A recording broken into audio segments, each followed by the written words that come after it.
Venezia torna a ripopolarsi anche di turisti. Dopo il pienone di Ferragosto continua ad esserci una ripresa per il tessuto economico e produttivo della città.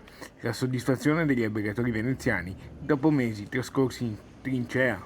Un agosto frizzante, un agosto che non ci aspettavamo, anche se è un po' simile a quello dell'anno scorso, nel senso che le previsioni davano prenotazioni alberghiere molto basse per agosto ed invece a partire dalla prima settimana c'è stato un notevole aumento delle richieste, tutte last minute. D'altro canto la paura del virus inevitabilmente porta a prenotare all'ultimo minuto, turismo di prossimità, massimo Germania, Francia, qualche spagnolo.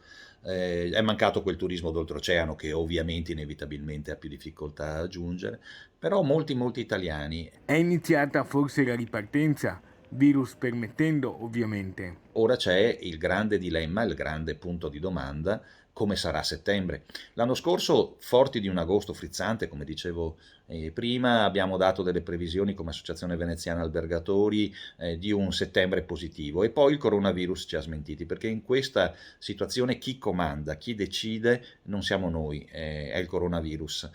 La riesplosione del coronavirus nel settembre dello scorso anno ha creato dei vuoti giganteschi negli alberghi, disdette a raffica, e quindi una situazione assolutamente negativa. Ecco l'invito. Consentitemi un invito a tutti quanti: venite a Venezia, venite perché la città è accogliente, in questo momento i musei sono tutti aperti, e forse è un momento particolare per riuscire a vedere Venezia senza quella grandissima massa che invece di turisti che aveva caratterizzato gli anni scorsi.